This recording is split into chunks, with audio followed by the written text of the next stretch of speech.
Good morning. How are you today?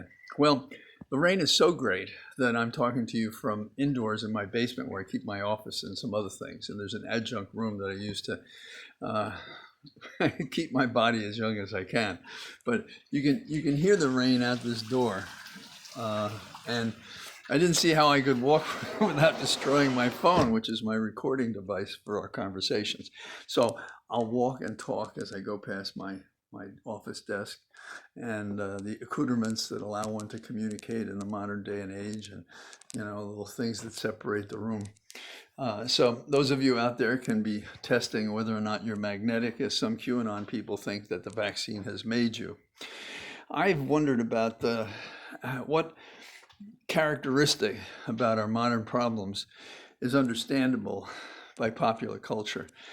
And Serpico, if you remember, he was the honest cop when others were not honest. And there's one scene that I thought sort of caught the parallel perfectly. And he is talking to this lady, and he's saying to her, he says, "I just don't understand it. It's like there's a fountain, and all these people, they go and drink of the fountain, and I don't drink of the fountain. So I don't come up with the things that they say. I don't have those errors that they make, those amoral decisions.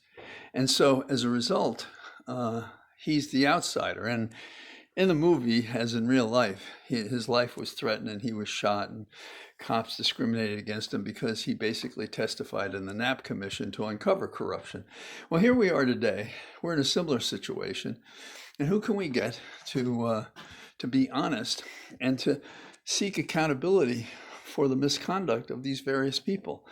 And the answer is we're severely challenged. We just read about it in the newspapers how the Trump Justice Department did the things that it did.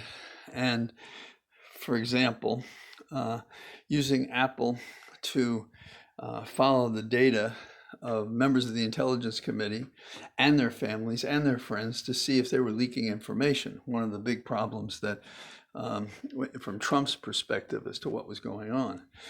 And we also saw how the Trump Justice Department was out there doing what? It was subpoenaing the records of journalists. So we have these two things happening, which are terribly destructive, and sort of Nixon's bad tricks on steroids. And what do we do about it? Well, consider the fact that the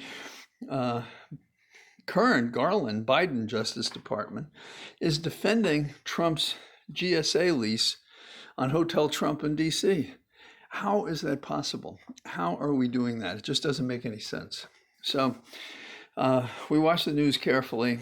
I think conversation, lots of it, writing notes and talking to people as much as possible, I think that helps us move the ball forward so that we can improve upon what was Trump.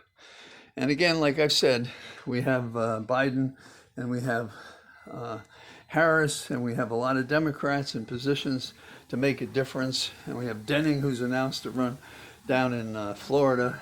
And so that kind of stuff is pretty exciting, I think.